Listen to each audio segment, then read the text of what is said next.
Yung dito na naman tayo. Yan yung mga jet fighter natin. Saktong alas 10. Kagigising ko lang. Nandito na. Magandang balita. Ito nga, nakabalik na yung ano, yung isa. Ayan siya. Ito yung nawala ng ano, 2 araw, 3 araw kahapon nakabalik. Ayan Ayan. Grabe. Ito yung kamukha niya, no. Yan.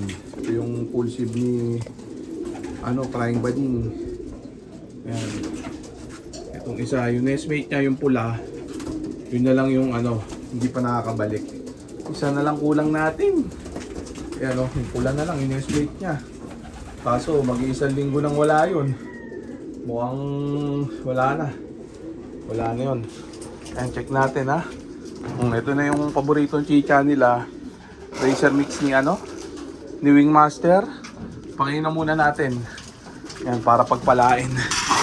Tapos yan wawalan natin yan Dambulan moves. Ayan, grabe. Solve yung mga yan. Hingal ako dun yung mga tropa magtatanong, comment lang ng mga tanong nyo. Saan natin content yung mga yan ha. Check natin sila. Ganda ng weather Tirik na tirik ang araw. Yari ito mga to pag ronda. Tirik na araw na ronda. Malalaman natin mamaya kung kaya na nila yung ganyang init. Ayan Ayan grabing weather Tirik na tirik. Sakit sa balat kahit nakalilim ako. Nakto. Ayan Kung samantalang itong mga jet fighter natin medyo lumalakas naman na sila. Nagte-30 minutos na sila ng sariling ronda, walang bugaw. Ewan ko lang ngayon Tirik na tirik ang araw. Kasi minsan na sobrang tirik ang araw, pinaronda ko parang 15 minutos lang, bumaba na. Yan, medyo kulang pa sa stamina itong mga to. Kailangan pa talaga ng ilang araw, ilang linggo pa. Yan, bago maipukul, hindi pa pwede ipukul itong mga to.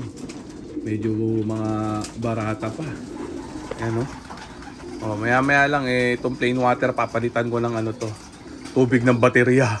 Ayan yun yung bagong invention natin. Bagong obra. Ayan yung online ending natin, linggo laban, unting slot na lang available. Mag-message lang para magtamasa na yung mga gusto magtamasa para damay-damay na. Ayan mga full sieve nito, yung mga tatamaan syempre. Ganun naman lagi. Check natin sila. Ayan, i-relax muna natin sila ng onte. Tapos pawawalan na natin para pagpalain na. Puro redstone na lang ang natira.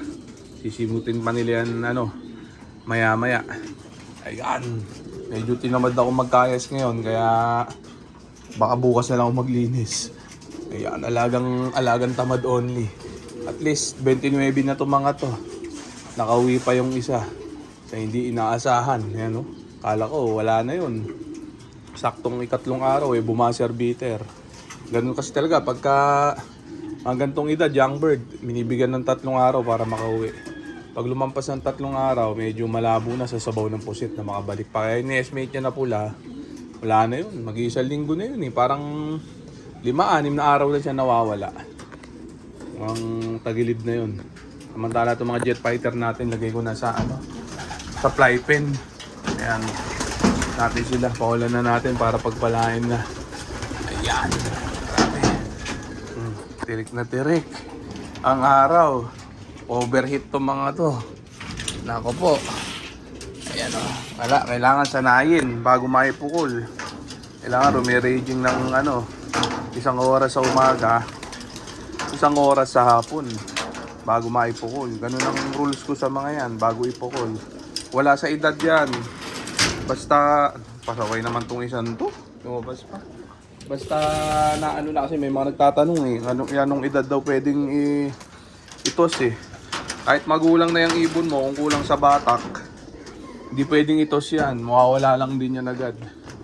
Kung kahit bata ibon mo, kahit katututo lang, kahit na mukhang baby pa, basta na-raging na ng mga ilang linggo, pwede na yun. Kaya yan ang mga jet fighter natin. Nakaronda position na sila. Kaya hindi na muna natin patatagalin pa. Kaya paro rondahin na muna natin itong mga jet fighter natin mga tropa. Baka parundayin pa ng iba. Ito na sila. Ayan, sa balat ng araw, gigila-gila sila. Nagpumahos! Yan. Lumabas din yung yung bagong uwi. Kahapon. Ayan, sarak muna to. Baka dito lumanding. Ayan, grabe. Hirap isara. Yan. Ayan sila dito tayo. Ang init dyan. Hindi ko kaya init. Grabing yan.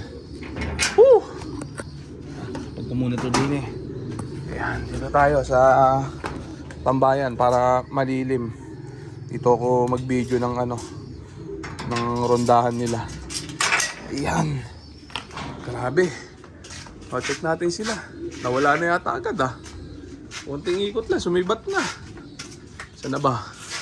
Wala na nga ata Nawala agad. Grabe. Mukhang pwede na ipukul itong mga to Kaya lang, di ko pa sila nakita nag-iisang oras Hindi pwede sa akin yung ganun. Kailangan makita ko mag-isang oras muna yung nila. Ronda bago maipukul.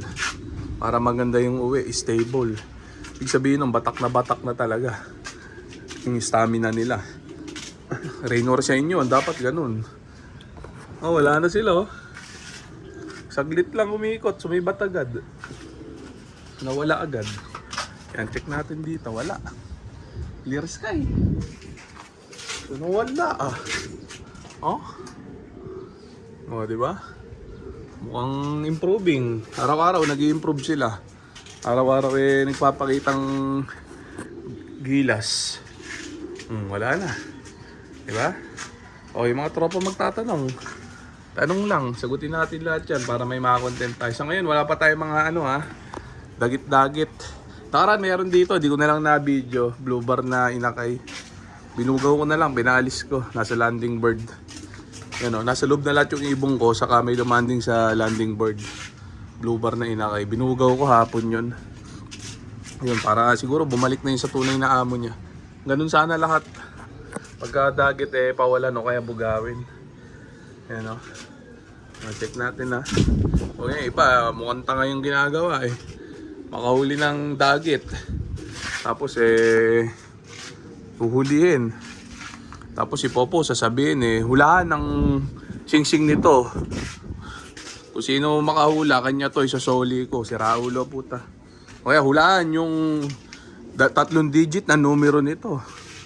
Yung si makahula siya may-ari. Para mga gago lang. Hindi mo alam kung gusto isaoli talaga o ano. Di ba? Iba naman PPM yung kunwari, pinost tapos nag-PM yung may-ari. Tapos tatanungin yung lahi. Pag nalaman yung lahi, hindi na isasoli. Mga si Raulo. Kung gusto nyo talagang